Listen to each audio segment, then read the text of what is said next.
massive weekend of boxing in New York. As I said, events at Madison Square Garden and the Louis Armstrong Stadium in Queens. Frank Warren and Frank Warren and Eddie Hearn join us. Who scored, Belgium or Portugal? It's a big game, that is, in I the know, Euros. massive. Who scored? Belgium. Belgium. Wow. Yeah. Yeah. Sorry, guys. No, that's right. That's right. We can't produce back there, you know. We can only do so much. We got sports fans from all over the world. They want to know everything that's going on. Let's start with you, Eddie. Katie Taylor at Madison Square Garden against Amanda Serrano is 2-0. Could be 3-0. I think, and I know Clarissa Shields isn't going to like what I'm going to say now, but I think the greatest female fighter of all time, regardless. But if she wins again, then it's rubber stamp, no argument at all. Yeah, I think that everything she's done's been incredible, you know, from forcing the IOC to accept women's boxing in the Olympics. I mean, people don't even talk about that. Don't forget when she was an amateur fighter, women's boxing, girls boxing was banned in Ireland, and she would go into the gym with a head guard on, with her hair tied up to pretend to be a boy. And she competed against the boys because it was banned. Yeah. She broke down every barrier possible. As a pro, she's been the one, and there's been female pros before her, but she's been the one commercially that's opened so many doors for fighters. And tonight, you know, the third of an unbelievable, what will be a trilogy. Every fight's been a Fight of the Year contender. I'd like to see her box smart tonight. She very rarely does that. I mean, she has the ability to outbox Amanda Serrano, but it just seems that, you know, with the noise and Madison Square Garden tonight, she'll just do what she always does, which is win the first few rounds and then have an all-out war. And hopefully she can make it 3-0. Just on that, Eddie, we were talking about it before. It feels like both wins, even though there were wins, there was like a little bit of it could have went either way. Because normally, if it's 2-0, it's done and dusted. You don't have a third, do you? Is that a fair assessment? Yeah, I think the thing is with the 2-minute rounds, I actually like 2-minute rounds in female boxing because I think it's so fast-paced. We needed something to kind of penetrate that commercial world and fan engagement. And Katie Taylor is so exciting to watch. Those 2-minute rounds are tough to score. They're all action. They're very close. And both fights, for me, the last fight was closer. I thought it was 6-4 to Katie. I thought the first fight was 7-3 or 6-4. Yeah. But that's just the type of fight it's going to be. Every round is going to be close. The worry is, after Katie wins 2 close fights, that it's another close fight and they go the other way. So hopefully she can win the rounds clearly when it matters tonight. But, you know, Serrano's a great fighter. She's a 7-division world champion. I mean, they're two, you know, real greats of the sport. And quite amazing that we started this journey. We headlined her for a professional debut at Wembley Arena back in 2017, and everyone laughed at us, really, like that we had actually, I mean, even my dad was sort of saying, well, what are you doing? Like, no one wants to watch women's boxing. I love when you put your dad's impression on. What are you doing? How much? You know, like, but you know, it's more like, you know, are you sure? And I just said, look, just watch her. And as soon as he even watched the first fight, he was like, wow. And she's done everything. And, you know, to headline, this is the second time headline in Madison Square Garden. Dallas Cowboys last event, Millennium Stadium, Wembley Stadium, you know, back at the 3 Arena in Dublin. She's a phenomenal individual. Like when you talk about greats and you talk about work ethic and you talk about mindset, she is right up there, true champion. And you know, tonight, so humble as well, humble. Like honestly, doesn't. But humble but fierce, Eddie. You know, like when you're around her, very softly spoken. And, you know, she's bit a little bit this week. You know, Serrano, we all know I won the second fight. We didn't, actually, because I've got box rec up and we definitely won that fight. So, you know, she feels... And we're like the away fighter here. We're on the B side. This is a Jake Paul promotion. We're in kind of like the away... Yeah, I'm allowed in this time. We settled a few bits and pieces, so we're all right. But, you know... But there's nothing like winning away from home as the B side. I mean, it's much more enjoyable than winning as the A side because you come and you know turn over the apple cart. So tough fight, and it is the closing chapters, no doubt. Yeah. But you know, she's going to have to go to the well once more.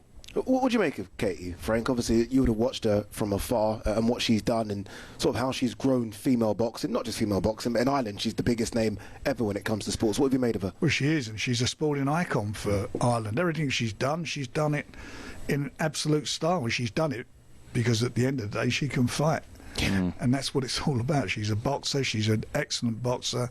And I think if she wins tonight, I think she does stamp her mark as being the great. Eddie mentioned MVP Promotions there. Obviously, new promotional companies coming. Both of your promotional companies have been around for decades. What do you make of these new promotional companies coming and making noise? I think it's good fun. It's competition, it's competitive, and keeps us all on our toes. Yeah, and keep delivering. That's, you know, I'm pleased that boxing's so popular that it's attracting more people to come in and put their money up to be involved in it. So, you know, our sport's thriving in a big way, which is fantastic. I should think on talkSPORT, it's got to be the second most popular sport after football. Yeah. I would think. Yeah, easy. So that tells you where it is, and certainly in the UK, that's the case. And I think you know, between us, Eddie, Matchroom, and Queensbury, and us, I think we've really done well to keep it alive. And certainly with HE coming in, His Excellency Turkey and Riyadh season, it's just gone from strength to strength. Just on that though, there was when I fell in love with boxing was you guys going at each other. Obviously, This is weird, isn't it? This is so strange. It's called growth. This is beautiful. But I just want to know, how do you guys still keep yourselves competitive when it is, you know, you're going on shows together?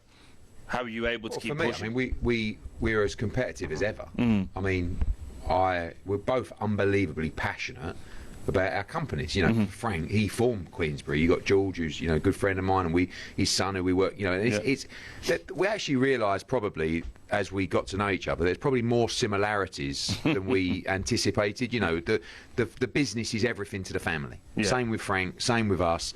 He wants Queensbury to be number one. We want Matchroom to be number one. Now, amazingly, we're on the same broadcaster, on DAZN, which, I mean, we never thought we'd be going out for dinner, but we definitely never thought we'd be with the same broadcaster. So I've got to say, it's been refreshing. You know, you talk about growth. I'm not sure about growth. I think we might be past the stages of growth and all that kind of stuff, but it's evolved and it's become more enjoyable. And look, it was a long, hard battle over 15 years with it. We never spoke. We went back and forward. Social media did a great job of keeping us apart with the clickbait and everything. And then all of a sudden, we were kind of forced together, but then sort of, you know, I guess become friends, really. Yeah. And, like, you know, same with George, and we speak every day. And it's just led to better opportunities for fighters, and I think better opportunities for our business. And Turkey, who is the, you know, he's the king of... you know, hype, but he loves the drama. Yeah. But I think one of the things that he will actually be remembered for is actually bringing promoters together into the same room and having those conversations. But make no mistake, we're competitors. We want, and like, look, when we lost the 5v5, I know you weren't going to mention that. I wasn't going to bring it up first. But it was What was that?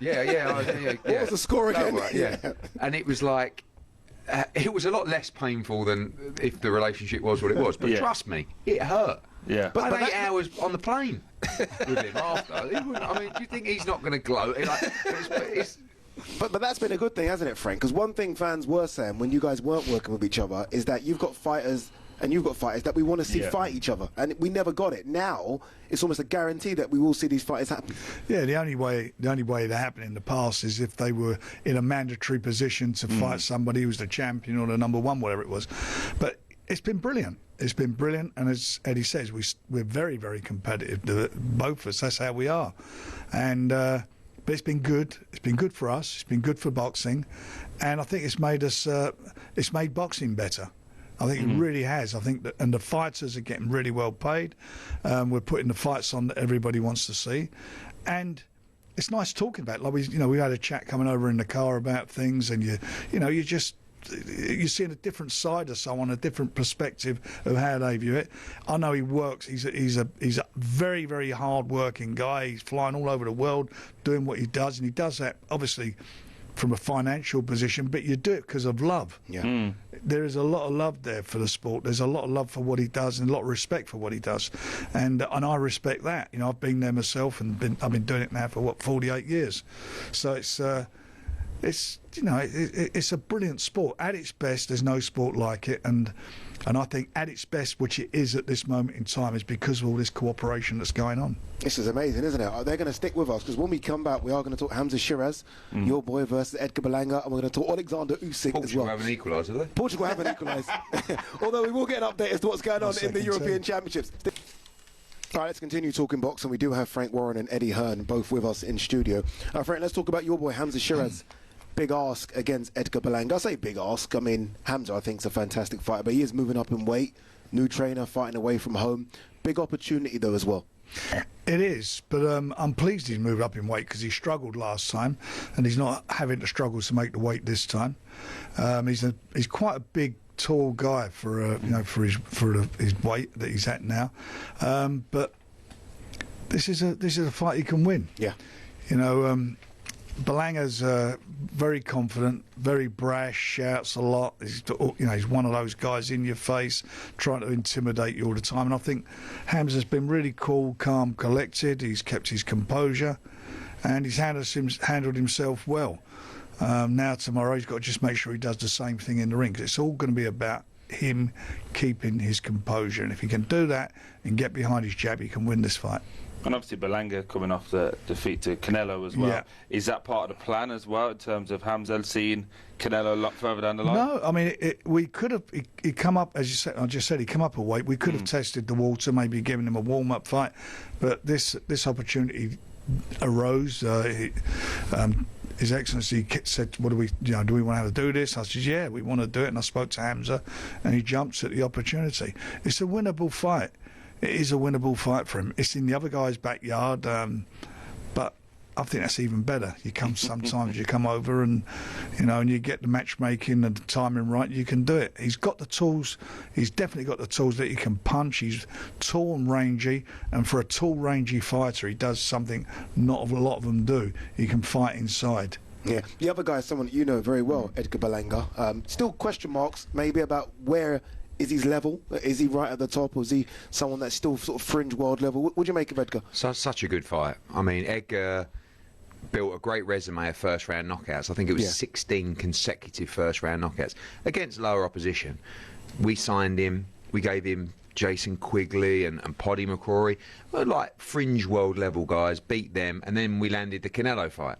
Made a lot of money, and I don't know if it's gone to his head or if he's just playing up, and he's playing a great role. I mean, they sold the fight. Yeah, they have. But sometimes I see so many of these fighters make that big payday, and then they just become the character rather than I bumped into him the other day, and he was saying, "Yo, I'm the king of New York." I'm like, Edgar, it's me, Eddie. Remember, I know you well, man. There's no cameras around. I'm thinking, and he's covered in diamonds and and you got to be careful, because all of a sudden you lose the plot. And Hamza looks razor focused. Like when I saw the head-to-head yesterday, Edgar's wound him up, and I think he's really switched him on. It's such a fascinating fight because Edgar has lights-out power, especially early in the fight, and I feel like it's one of those fights where if you get caught cold early, it's a problem. And I think if Hamza can weather those early few rounds and get himself into the fight, establish that jab. Don't forget, he can punch as well, Hamza, especially up at 168. It's a brilliant fight. Brilliant fight. And I said, you talk about Canelo, I think if Hamza wins with his relationship with Riyadh, I think it puts him in a great position to land that fight. And potentially the winner of Terence. He will get it. Yeah. If he wins, he'll get the Canelo fight next year. Yeah, he's the ambassador, isn't he? I mean, for Riyadh season, Turkey really likes him. Quick word on your boy Shakur Stevenson, the pound for pounder on the card. Yeah, it's a great fight. I mean, I think this is the kind of fight where you can really show greatness. Zepeda's he's #1 in every governing body. He's a relentless Mexican fighter that can really punch, has a tremendous work rate, and Shakur is a fantastic defensive fighter that picks holes in mistakes. The hands have got to hold up. He's had a little bit of hand problems over the last couple of years, and he's going to have to punch often in this fight. You can't just, against a volume puncher, you can't just pot shot and move and hold. You'll get outworked, and that he can't afford that to happen. I think Shakur is a generational great. He's 28 years of age. He's a 3-division world champion. Now, 28, but 3-division world champion already. But there was a little bit of beef at the presser, and Zepeda's mum was shouting something out, and Shakur said something to Zepeda's mum, and Zepeda said, hey, you did that to my mum. Don't say that to the mum. You don't say anything to the mum. All of a sudden, it was just, it's a couple of, the whole card's fantastic, but those two main events are real great competitive matchups. Yeah, just looking ahead to next week, obviously in London, Usyk versus Daniel Dubois. Ooh. It's a monster of a fight. It is. It feels like over the last 2 weeks we're talking about fights that are coming after, whether Tyson Fury's coming back, whether AJ Fury happens. Are people overlooking just how much of a wonderful fight this actually is? Well, the fans aren't. They bought over 90,000 tickets. So it's just journalists like him then? Correct. No. No, it's look. it's the first time ever the 4 belts have been on the line in the UK. If he wins it, Daniel, and I really do believe he can do it, if he comes through, he'll be the first Brit to ever hold the 4 belts. So that's history. No one will ever take that away from him. He's in with a generational great in Usyk, who's done everything from going back to the Olympic Games to being unifying all the cruiserweight belts to beating every Brit he's fought undefeated in the heavyweight division. This is a big moment in Daniel's career, but he's been in with him before. He knows he can hurt him because he did hurt him in that fight, and I think it's be a great fight because Usyk will do with Daniel exactly what he did with, I believe, with Tyson. That is, he'll come out trying to be the boss. He's not going to go on the back foot. He goes on the back foot, he may have a problem because with Usyk, when you push him backwards, he's like 70% of the fighter. And he'll come forward, and I think because of that, you're going to get, it may even wind up being a shootout. Just on that though, Eddie, Usyk is possibly the best fighter I've ever seen live. You've obviously been there, obviously with Tony and with AJ. Do you see any cracks? Has he showed any signs of weakness? It feels like Daniel Dubois is on a high. Yeah, timing's everything. Yeah, you know, and I think that sooner or later, I mean, he's getting on. I mean, forget the professional fights, actually, which he's had a lot, not bucket loads, but it's the amateur contest as well. I mean, over 200 amateur fights. Yeah. There is absolutely no doubt that Oleksandr Usyk doesn't like it to the body. I mean, it's the famous low blow situation of last time. Was it low? Whatever. I mean, that was the past. But one thing is for sure, he don't like it to the body. You saw when AJ hit him to the body, he said it was low there, he turned away. Obviously, the borderline shot against Dubois, he was hurt. I mean, one thing's for sure, he didn't cop one in the nuts, right? Whether it was low or not was debatable, but it wasn't. He went down because he was hurt, really, to the stomach, not to the. And he moaned to the referee, and as he was down for a long time, a long time, nearly 4 minutes. And by the way, when Daniel Dubois fought Usyk last time, confidence-wise, he was probably at 10% that he is now. I mean, he was really on the way back, and it's you know, this is a big fight because this is a Brit going for the undisputed heavyweight world championship against one of the greatest fighters of our generation. What a career arc that is. It's incredible. Look, we were, you know, I remember being sat at the Jarrell Miller fight, and we were 6 rounds in, and it looked like Daniel had enough. Yeah. And if he loses in that moment, it's probably could be his career virtually done. All of a sudden, Frank stands up. Frank, I'll never forget, pulls over Daniel Dubois' dad and says, "Tell him," you know, and he goes up to him and he says, "Do not you dare, Daniel, you get out there, you do this." And he won him the fight because Daniel's a guy. But that little moment there changed the whole trajectory of Dubois to beat Miller, you know, to beat Hrgovic, to beat AJ. And if he beats Usyk, I mean, the turnaround from losing to Joe Joyce in COVID behind closed, it's unbelievable. And I know Frank, it just shows you, though, that just, you know, a loss will never define your career when you're a young fighter if you learn and come back from it. It's been an unbelievable rise. But it can define you to show what you're all about as a fighter.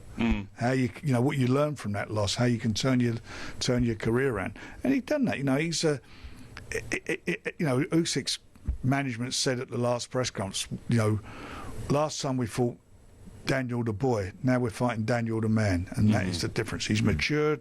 And and I'll tell you something, he's full of himself. He really fancies it. He's coming off a great roll of wins, good stoppages against world-class fighters. Eddie, you don't have a dog in the fight. I know if I ask Frank who wins, I know where Frank's going to go, but you obviously... I would never pick against it. Like, if it was, you know, guns to head time, you can't pick against Usyk. Can Dubois win? Absolutely.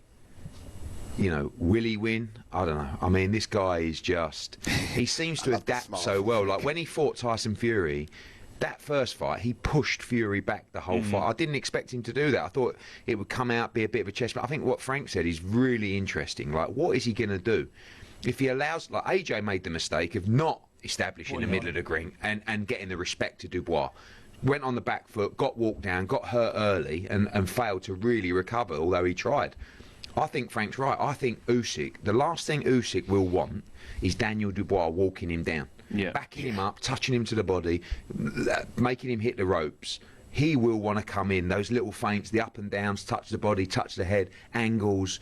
But what he does so well, Usyk, is he drains the opposition. I remember Bellew saying to me, like, Bellew was up after 6 rounds. He said, I couldn't even stand up. He said, I'm like looking at his feet and his ear, he's there, and that's what he did. Actually, in the first fight against Dubois, Usyk done that well. Forget the low blow, but you know, he just chipped away, and in the end, he kind of broke the soul of Dubois. I think Dubois is a lot more resilient now. I don't think, you know, I think he sort of got to the stage in that fight where he was like, I'm done. That's not the Daniel Dubois that I think you'll see next week. But Usyk's got to fight a dangerous fight against Dubois, which is to actually be on the front foot, be a little bit aggressive. I'll tell you, it's a tremendous fight. And you know what I like about Daniel is, I don't think he doesn't care less. But I just don't, he's never overawed. I mean, one of the things I was thinking in the AJ fight was, I think Daniel might just crumble under the moment. He didn't. He just sort of looked around and went, well, this is great. You know what I mean? And the fact that he's come through that night, he's going to put him in tremendous stead of another massive crowd at the same venue, by the way. Don't forget, the same changing rooms, the same ring walk, those same memories coming back of a massive win. And he's really quickly, because we have got to go. AJ Fury, just a quick one for both of you guys. Will we see other boys coming back? What's the score? Come on. Are we going to see AJ Fury? That's the only one we care about. That is all the other fights. He said he's coming back. He will come back next year. And we will see. It's all about sitting down and working out the deal. But you know, this year it definitely won't happen because of his commitments that he's got with Netflix. He's At Home with the Furies 2, and also the documentary. But next year, I think there's a real good chance of it happening. What, like 100% chance? A good chance. 90? There's a good chance. Is there more chance of Arsenal winning the league or AJ Fury? Don't do that. AJ Fury. I was going to say, I shouldn't even say that. But I'm an Arsenal. But no, we hope if we don't do the business this season, I'll give up. All right, up next. Thank you very much, by the way, both of you guys. Good luck to both your fighters as well. You got loads of fighters, actually. Yeah. You got loads, haven't you? Both of you got loads. Yeah. Good luck to both of you. On AM, on DAB, via the talkSPORT app, and on your smart speaker. talkSPORT.